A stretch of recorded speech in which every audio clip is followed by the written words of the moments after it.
नमस्कार दोस्तों, मैं हूं doctor Arun Shahariya, associate professor geography, doctor BRA government PG college Shri Ganganagar. दोस्तों, हमने पिछली कुछ वीडियोस में अलग अलग टॉपिक डिस्कस किए हैं। आज हम लोग डिस्कस करने जा रहे हैं एक बहुत महत्वपूर्ण टॉपिक, विश्व के भूगोल का। वर्ल्ड ज्योग्राफी में कई बार ये टॉपिक आता है, मॉनसून रीजन। हमने पिछली वीडियोस में मॉनसून क्या है, मॉनसून कैसे आता है, उसका मैकेनिज़्म क्या है और किस तरह से मॉनसून की बारिशें वगैरह आती हैं, उनका अध्ययन किया था। तो वो मॉनसून टॉपिक पर था, मॉनसून मैकेनिज़्म पर था। लेकिन ये जो टॉपिक आज हम अध्ययन करने जा रहे हैं, ये टॉपिक मॉनसून प्रदेश है कि विश्व के किस किस भाग में मॉनसूनी प्रकार की जलवायु पाई जाती है, या कहाँ कहाँ किन किन इलाकों को हम मॉनसूनी प्रदेशों के नाम से जानते हैं। तो मॉनसून मैकेनिज़्म से थोड़ा सा अलग है, उससे थोड़ा सा आगे का टॉपिक है ये मॉनसून प्रदेश यानी मॉनसून रीजन। जैसा कि आप देख रहे हैं कि मॉनसूनी प्रदेश क्या है। मॉनसूनी प्रदेश वो है जहाँ जहाँ मॉनसूनी प्रकार की जलवायु मिलती है। जहाँ जहाँ मॉनसूनी प्रकार की जलवायु मिलेगी पूरे विश्व में, वो इलाका मॉनसूनी प्रदेश कहलाता है। हमारा सिर्फ भारत ही नहीं बल्कि विश्व में और कहीं भी मॉनसूनी जलवायु मिलती है तो हम उसे मॉनसूनी प्रदेश कहलाते हैं। मॉनसून प्रदेश की खास बात क्या है कि यहाँ गर्मियों में वर्षा होगी और सर्दियाँ शुष्क रहेंगी, और पवनों के द्वारा जो है वो वर्षा होती है, यानी कि ट्रेड विंड्स भी इसमें काफ़ी ज़्यादा सहायता करती हैं। लेकिन जिस इलाके में विश्व के मॉनसूनी प्रकार की वर्षा होगी, उस इलाके को हम मॉनसूनी प्रदेश के नाम से जानते हैं। अब विश्व में कहाँ कहाँ मॉनसूनी प्रदेश पाए जाते हैं?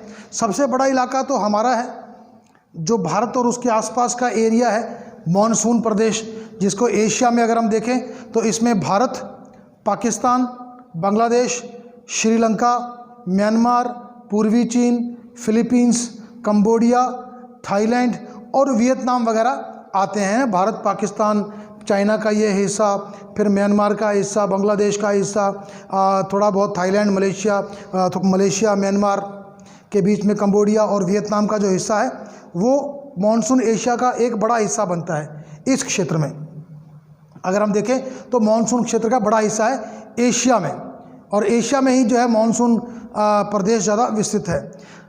उत्तरी अमेरिका की बात करें तो वहाँ केवल मध्य अमेरिकी देश जिनमें ये इलाका आता है, मध्य अमेरिकी देश जिनमें कि मैक्सिको है, वेस्ट इंडीज़ है, ये वेस्ट इंडीज़ का इलाका है, थोड़ा बहुत वेनेजुएला है, कोस्टोरिका है, पनामा है, इक्वाडोर है। ये जो कुछ देश हैं जो बीच में इस एक इस्थुमस में बन रहे हैं, सेंट्रल अमेरिकन कंट्रीज़, वो जो भाग है वो मॉनसून प्रदेश में आता है, मॉनसूनी रीजन में आता है अमेरिका का। दक्षिण अमेरिका की हम बात करें तो दक्षिण अमेरिका का ये जो पूर्वी ब्राज़ील का भाग है, पूर्वी ब्राज़ील का जो भाग है, इसको हम मॉनसूनी प्रदेश में शामिल करते हैं। इसी प्रकार से अफ्रीका में इथोपिया, पूर्वी तटीय अफ्रीका और मेडागास्कर। तो इथोपिया का कुछ भाग, पूर्वी तटीय अफ्रीका और ये मेडागास्कर, जिसे कि मालागासी के नाम से भी जाना जाता है, इसका दूसरा नाम मालागासी है। और ये पूर्वी अफ्रीका का जो भाग है ये भी हमारे मॉनसून प्रदेश में शामिल है। इथोपिया, पूर्वी तटीय अफ्रीका और मेडागास्कर का जो भाग है उसे भी हम मॉनसूनी प्रदेश में मान सकते हैं। इसी प्रकार से ऑस्ट्रेलिया का जो उत्तर पूर्वी भाग है, यानी ये जो ऊपर का भाग है और जो पूर्वी भाग है, उत्तर पूर्वी भाग है, इसे हम लोग मॉनसूनी प्रदेश में शामिल कर लेते हैं। तो विश्व में इन इलाकों में मॉनसूनी जलवायु मिलती है, मॉनसूनी प्रकार की जलवायु मिलती है, इसी वजह से हम इन्हें मॉनसूनी प्रदेश के नाम से जानते हैं। अब इस इलाके में जलवायु किस प्रकार की होती है? अगर हम इस इलाके की जलवायु की बात करें, मॉनसूनी प्रदेश अभी आपने देखा कौन कौन से हिस्से में क्या क्या था, और अब हम इसकी जलवायु की बात करते हैं। मॉनसून की खास बात क्या है? पहले भी आपको बताई थी मॉनसून की खास बात क्या है कि मॉनसून की जलवायु, वर्षा गर्मी में होगी और सर्दियां शुष्क रहेंगी। इसकी वर्षा कब होगी? गर्मियों में, और सर्दियां शुष्क रहेंगी। भारत में भी इसी प्रकार की जलवायु मिलती है कि हमारे यहाँ वर्षा गर्मियों में होती है, जुलाई में शुरू हो जाती है, जून जुलाई में, और उसके बाद सर्दियाँ लगभग नवंबर दिसंबर शुष्क रहता है हमारे यहाँ पर भी। वर्षा गर्मी में होती है। पूरे इस भाग में वर्षा गर्मियों में होगी, जिनका खास कारण जो व्यापारिक पवनें हैं और जो लो प्रेशर और हाई प्रेशर का जो एक परिस्थिति बनती है, उसकी वजह से इन इलाकों में वर्षा होती है। और सर्दियां लगभग शुष्क हो जाती हैं, क्योंकि थल भाग में उच्च वायुदाब की दशाएं उत्पन्न हो जाती हैं, जिसकी वजह से सर्दियां शुष्क रहती हैं। लेकिन शीतकाल में कुछ भागों में शीतकालीन वर्षा भी होती है, जैसे भारत में होती है। भारत में जो दिसंबर में हमारे यहाँ उत्तर पश्चिमी भारत में जो वर्षा होती है सर्दियों में, उसे हम लोग मावठ के नाम से जानते हैं, और वो एक महत्वपूर्ण वर्षा है हमारे इलाके के लिए। तो जो शीतकालीन के समय में हमारे यहाँ पर बारिश होती है, उसे हम शीतकालीन वर्षा कहते हैं, और वो चक्रवाती वर्षा होती है। हालांकि सर्दियों में तमिलनाडु में भी बारिश होती है, उसका कारण दूसरा लौटता हुआ मानसून वहाँ पर करवाता है। हमारे यहाँ पर गर्मियों में बहुत ज़्यादा गर्मी हो जाती है। इतनी गर्मी हो जाती है कि एशिया के कुछ भाग, जिसमें भारत भी शामिल है, तापमान लगभग 50 डिग्री के आसपास पहुंचने शुरू हो जाता है। 48-49 नॉर्मल बात है, 47-48 तो हमारे लिए सामान्य परिस्थिति है, जो राजस्थान का जो इलाका है वहाँ पर। और इस इलाके में उत्तरी भारत में इस समय लू चलती है। लू एक ऐसी स्थानीय पवन है जो अत्यधिक गर्म होती है, और लू के बारे में कहा जाता है कि ये ऐसी खतरनाक पवन है, ऐसी खतरनाक हवा है, जिससे कुछ लोगों की मौत भी हो जाती है। लू में बीमार तो कई लोग पड़ते हैं, लेकिन माना जाता है कि लू कई बार इतनी खतरनाक बन जाती है, इतनी डेंजरस बन जाती है कि कई स्थानों पर लू के कारण काफ़ी लोगों की मृत्यु तक हो जाती है। इसी के विपरीत देखें तो जहाँ शुष्कतम इलाके हैं यहाँ पर, वहीं पर दुनिया के सबसे नम इलाके भी इस इलाके में पाए जाते हैं। जैसे भारत में चेरापूंजी या मौसिनग्राम, जहाँ विश्व की सर्वाधिक वर्षा होती है मानसून पीरियड में ही है, लेकिन सर्वाधिक वर्षा होती है। लगभग 1100 सेंटीमीटर की वर्षा यहाँ पर हो जाती है, और विश्व की सर्वाधिक वर्षा प्राप्त करने वाले स्थानों में से इसका शुमार होता है चेरापूंजी का और मौसिनग्राम का। जब गर्मियों में यहाँ पर ताप लहर चलती है, जिसे लू कहा जाता है, इसी प्रकार से सर्दियों में भी एक खतरनाक पवन चलती है, जिसे हम लोग शीत लहर के नाम से जानते हैं। जो शीत लहर है वो सर्दियों में चलती है। सर्दियों में कम से कम 10-12 दिन ऐसे होते हैं जबकि भयंकर ठंड होती है। उत्तरी मैदानी भारत में, चीन में, हिमालय क्षेत्र में और जो पहाड़ी क्षेत्र है, उन इलाकों में अत्यधिक ठंड हो जाती है। तापमान 0 के आसपास मैदानी भागों में आ जाता है, और जो ऊंचे पहाड़ी इलाके होते हैं वहाँ 0 से नीचे चला जाता है। इतनी भयंकर इस इलाके में ठंड मिलती है। जहाँ पर चक्रवातीय वर्षा होती है पूरे इलाके में, मानसूनी भाग में चक्रवाती वर्षा भी काफ़ी स्थान पर होती है, और चक्रवाती वर्षा जो है वो अलग अलग स्थानों पर अलग अलग नाम से जानी जाती है। कंपटीशंस में कई बार ये क्वेश्चन आ चुके हैं कि कहाँ पर आने वाले चक्रवात को क्या कहा जाता है। तो आप देख लें, एक नज़र देख लें कि वेस्ट इंडीज़ के आसपास जो कैरेबियन सागर है, उसके पास जो आने वाले तूफान हैं, चक्रवात हैं, उन्हें हैरिकेन्स के नाम से जाना जाता है। कैरेबियन सागर और उसके आसपास के इलाके में, वेस्ट इंडीज़ और उसके आसपास के इलाके में जो आने वाले चक्रवात हैं, उन्हें हैरिकेन्स के नाम से जाना जाता है। चीन सागर में जब तूफान आता है, चक्रवात आता है, या चाइना सी में जब आता है, तो उसे टाइफून्स कहा जाता है। टाइफून्स, तो वहाँ पर इन्हें टाइफून्स के नाम से जाना जाता है। बे ऑफ बंगाल यानी बंगाल की खाड़ी में जब ये चक्रवात वगैरह आते हैं, तो हम उन्हें चक्रवात के नाम से ही जानते हैं, या विश्व उन्हें साइक्लोन्स के नाम से जानता है। इसी प्रकार में ऑस्ट्रेलिया में जो चक्रवात आते हैं, उन्हें विली विलीज के नाम से जाना जाता है। उन्हें वहाँ पर विली विली के नाम से जानते हैं। तो अगर चक्रवात के अलग अलग एरियाज़ में नाम है, कैरेबियन सागर में हैरिकेन, चाइना सी में तूफान, typhoons, Bay of Bengal, Bengal की खाड़ी में चक्रवात या साइक्लोन्स, और ऑस्ट्रेलिया में हम इन्हें विली विलीज के नाम से जानते हैं। मॉनसून प्रदेश बहुत महत्वपूर्ण प्रदेश है। बहुत ज़्यादा इसमें वैरायटी मिलती है, बहुत ज़्यादा इसमें जो है विभिन्नता मिलती है, विविधता मिलती है, हर चीज़ में मिलती है, चाहे वो मौसम हो, धरातल हो। धरातल यहाँ मरुस्थल भी मिलता है, पहाड़ भी मिलते हैं, बर्फीले पहाड़ भी हैं, पठार भी हैं, समुद्र का तट भी है, जंगल भी हैं, गहरी घाटियाँ भी हैं, खाइयाँ भी हैं। प्रत्येक प्रकार की विविधता आपको मानसूनी प्रदेश में देखने को मिलती है। मानसून प्रदेश की जो वनस्पति है उसमें भी काफ़ी ज़्यादा हद तक विविधता पाई जाती है, लेकिन मोटे तौर पर हम इन्हें मानसूनी वन ही कहते हैं या पतझड़ीय वन कहते हैं। पतझड़ी वन वो हैं जब शुष्क मौसम में अपने पत्ते झाड़ देते हैं जो वन, उन्हें हम पतझड़ीय वन कहते हैं। इन वनों में, इन वनस्पतियों में कुछ प्रमुख वनस्पतियाँ जो जैसे सागवान, मानसून प्रदेश की बहुत ही प्रमुख लकड़ी है सागवान। बहुत कीमती लकड़ी होती है, बहुत मजबूत लकड़ी होती है। इसका फर्नीचर इत्यादि बनता है, जहाज़ों के फटे बनते हैं, समुद्री जहाज़ों के पार्ट्स बनते हैं, फर्नीचर बनता है, और भी बहुत सी चीज़ें सागवान से बनती हैं। सागवान जो है इस मानसून एशिया का प्रमुख वृक्ष माना जाता है। म्यांमार की बात करें यानी बर्मा की बात करें तो बर्मा में विश्व का लगभग 45% तक सागवान मिलता है। म्यांमार में अकेले ही 75% के आसपास सागवान प्राप्त होता है, जो कि पूरे विश्व को निर्यात भी करता है। इसके अलावा इस इलाके में साल, कीकर, शीशम, नीम, आम इत्यादि के वृक्ष भी मिलते हैं। ऑस्ट्रेलिया में, उत्तरी ऑस्ट्रेलिया में सफ़ेदे का वृक्ष यूकोलिप्टस बहुत ही ज़्यादा प्रसिद्ध है और कहा जाता है कि सफ़ेदा तो वहाँ की मूल वनस्पति है। हमारे यहाँ पर सफ़ेदे जो है वो आपको 30-40 मीटर तक ऊंचे मिल सकते हैं, लेकिन ऑस्ट्रेलिया में माना जाता है कि 100 मीटर ऊंचे भी सफ़ेदे के वृक्ष देखे गए हैं और बहुत चौड़े, बहुत बड़े सफ़ेदे के वृक्ष ऑस्ट्रेलिया में पाए जाते हैं। दक्षिण पूर्वी एशिया, जहाँ पर दलदलीय भाग है, जहाँ अधिक वर्षा होती है, दलदलीय भाग है, और उन इलाकों में बांस बहुत ज़्यादा होता है। जहाँ अधिक बारिश पड़ती है उन इलाकों में बांस की भी बहुत उपयोग है। आप देख सकते हैं बांस फर्नीचर बनाने के काम में आता है, बिल्डिंग्स बनाने के लिए काम में आता है। इसके कई जो हैं वो डेकोरेशन पीस बनते हैं, विभिन्न प्रकार की जो कुर्सियां हैं डेकोरेटिव पीसेस बनते हैं, गाँव वगैरह में झोंपड़ियाँ इत्यादि बनती हैं। बांस के बहुत उपयोग हैं और भारत में, पूर्वी भारत में और चीन में और थाईलैंड, मलेशिया, कंबोडिया वगैरह में बांस का बहुत ज़्यादा इस्तेमाल किया जाता है। जो ऊंचे भाग हैं, पहाड़ी इलाके हैं, उन इलाकों में हमारे यहाँ पर कोणधारी वृक्ष भी मिलते हैं।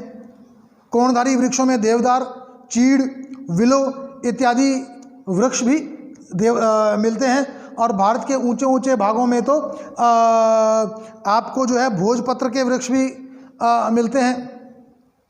चीड़, देवदार, ये ऊंचे इलाके के जो वृक्ष हैं उन्हें कहा जाता है। और विलो वुड के बारे में आपको मालूम है कि विलो वुड जो है वो ऊंचे इलाकों में मिलने वाली ये लकड़ी होती है। और विलो वुड एक वो वुड है जिसका के क्रिकेट बैट बनता है, यानी जो क्रिकेट के बैट हैं वो विलो वुड से निर्मित होते हैं। तो ये भी क्वेश्चन पूछा जाता है कि विलो वुड से क्या बनता है, तो क्या बनता है? क्रिकेट का बैट। इसी प्रकार जैसे जो दलदली वनस्पति है, समुद्र के इलाके जो वनस्पति मिलती है या जो डेल्टाई भागों में वनस्पति मिलती है, उसमें प्रमुख वनस्पति कौन सी है? मैंग्रोव फॉरेस्ट या मैंग्रोव वनस्पति। मैंग्रोव वनस्पति क्या होती है कि मैंग्रोव वनस्पति की जड़ें जो हैं वो पानी से बाहर नज़र आती हैं। अगर हमारे पास ये पानी है तो इसकी जो जड़ें हैं ये पानी से बाहर नज़र आएंगी और फिर जाकर के तना बनता है। आप देखें, जड़ें पानी से बाहर हैं और फिर जाकर के तना ऊपर बन रहा है और पेड़ ऊपर बन रहा है।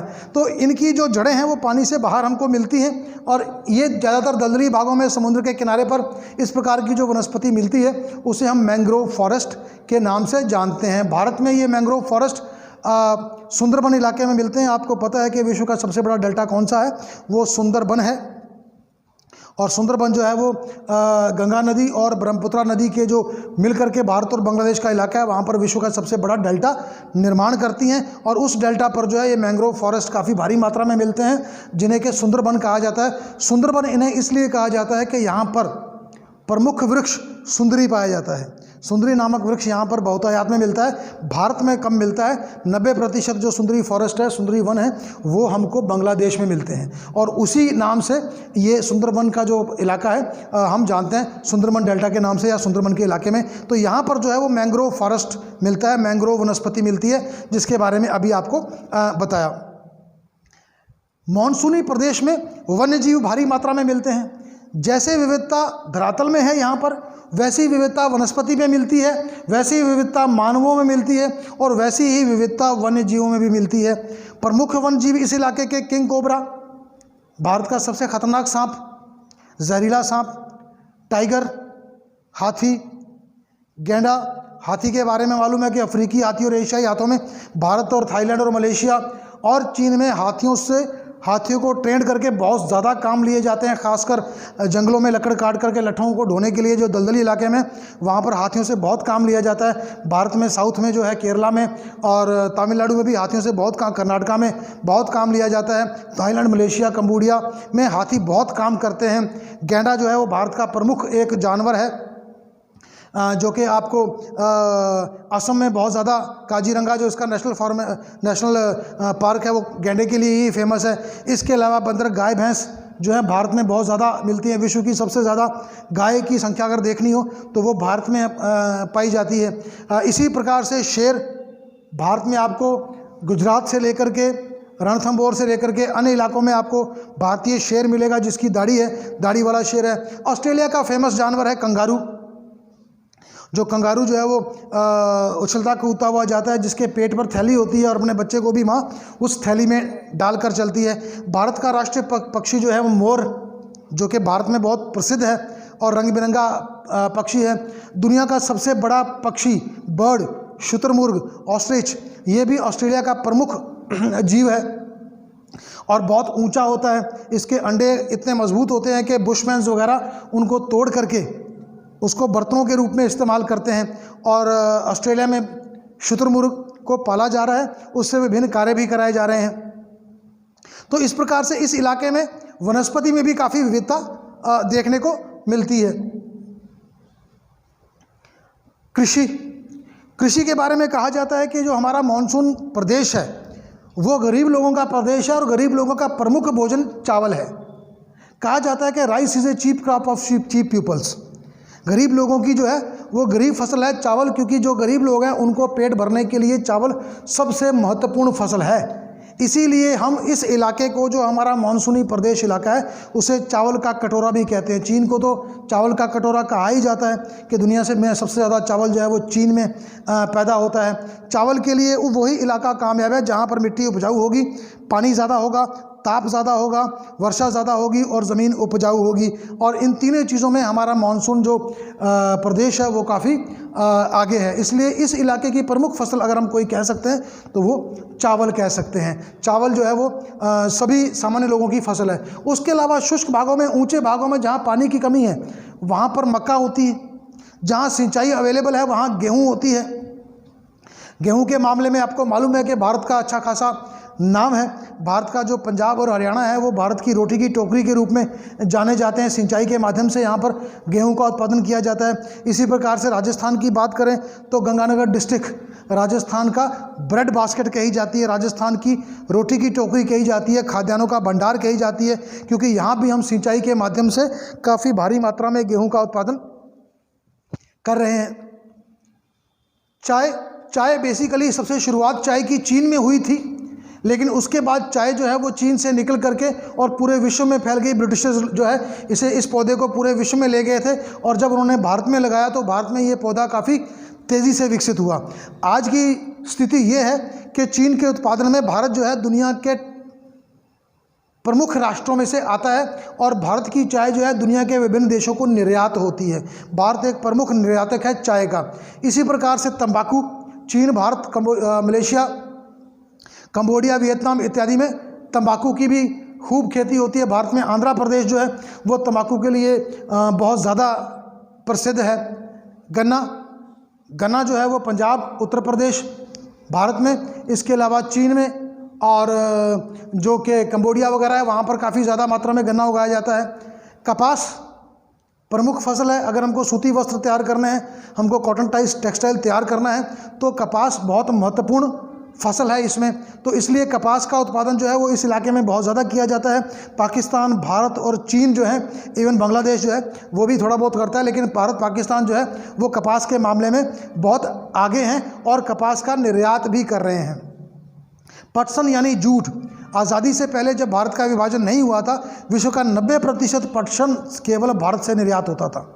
लेकिन आज़ादी के बाद पटसन का बहुत बड़ा इलाका बांग्लादेश में चला गया है। तो अब जो है विश्व के बड़े प्रमुख निर्यातक राष्ट्रों में बांग्लादेश का नाम आता है, क्योंकि ये दलदली भाग में होने वाला पौधा है जिससे बोरियां, रस्सियां, जूट इत्यादि का निर्माण होता है। कहवा, ब्राज़ील जो है दुनिया के टॉप राष्ट्रों में से आता है जहाँ पर कहवा का उत्पादन होता है, कॉफ़ी का उत्पादन होता है, और दुनिया की 50% कॉफ़ी अकेला ब्राज़ील उत्पादन करता है। भारत में भी दक्षिण भारत के जो राज्य हैं वहाँ पर भी काफ़ी भारी मात्रा में कहवा की उत्पत्ति होती है। मसाले और बाजरा, ये भी भारत और शुष्क जो इलाके हैं मानसूनी प्रदेश के, वहाँ पर काफ़ी भारी मात्रा में उगाया जाता है। मसाले तो दक्षिणी भारत में और चीन में, और बाजरा जो ऊंचे इलाके हैं जहाँ पर के समतल भूमि नहीं है और मोटी फसलें उगाई जाती हैं वहाँ, और शुष्क इलाकों में बाजरा वहाँ की प्रमुख फसल माना जाता है। अब आए आप मानसून प्रदेशों में खनिज कौन कौन से मिलते हैं। खनिजों के मामले में भी ये बहुत रिच इलाका है। चीन जो है खनिजों के मुकाबले खनिजों की वजह से बहुत ज़्यादा डेवलपमेंट कर चुका है। मिनास जीरस जो है ब्राज़ील में है और वो लोहा और मैग्नीज़ के लिए बहुत फेमस है। वेनेजुएला पेट्रोल, कहते हैं कि हमारे यहाँ पर जितने के पानी की बोतल मिलती है उतने का वेनेजुएला में पेट्रोल मिल जाता है। दुनिया के सबसे सस्ते देश जो है पेट्रोल के मामले में, उनमें वेनेजुएला आता है। मेडागास्कर, जिसका दूसरा नाम मलागासी भी है, वहाँ ग्रेफाइट भारी मात्रा में पाया जाता है। इसी प्रकार से क्वींसलैंड ऑस्ट्रेलिया, सोना चांदी और सिक्का, सोने चांदी की वहाँ खाने हैं और सिक्का वहाँ पर काफ़ी भारी मात्रा में मिलता है ऑस्ट्रेलिया के क्वींसलैंड में। भारत जो है अबरक में, लोहे में, कोयले में और सोना कोलार खान्स में मिलता था। अब कोलार खान्स हमने बंद कर दिए, लेकिन अबरक और लोहे के मामले में भारत जो है वो बहुत आगे है। भारत से लोहा पहले निर्यात भी हुआ करता था। कोयला भी हमारी आवश्यकताओं को पूरा करने के लिए भारत में काफ़ी भारी मात्रा में कोयला मिलता है। तो भारत अबरक, कोयला और लोहे के मामले में काफ़ी ज़्यादा है। हालांकि पेट्रोल हमको बाहर से मंगाना पड़ता है। इस मानसूनी प्रदेश के जो प्रमुख शहरों को अगर हम देखें तो कलकत्ता जो भारत का प्रमुख नगर है, दिल्ली भारत की राजधानी है, मुंबई आर्थिक राजधानी है, कराची पाकिस्तान की आर्थिक राजधानी है जो कि इस पड़ती है, चेन्नई जो है हमारा बहुत फेमस शहर है दक्षिण का, ढाका जो बांग्लादेश की राजधानी है और ढाका का मलमल और ढाका का जो सिल्क है वो पूरे विश्व में प्रसिद्ध माना जाता है। रंगून म्यांमार का जो प्रमुख शहर है, बैंकॉक थाईलैंड में बहुत इम्पोर्टेंट नगर है, साओ पालो और रियो डी जनेरो जो दक्षिण अफ्रीका के प्रमुख शहर हैं वो भी बड़े शहरों में गिनती होती है। तो ये जो शहर है ये हमारे इस मानसूनी प्रदेश के प्रमुख शहरों में माने जाते हैं। दोस्तों ये तो था टॉपिक आज का, मानसूनी प्रदेश। आज के लिए इतना ही। अगले किसी वीडियो में अगले किसी टॉपिक के साथ दोबारा हाजिर होंगे। तब तक के लिए जय हिंद, जय भारत, धन्यवाद।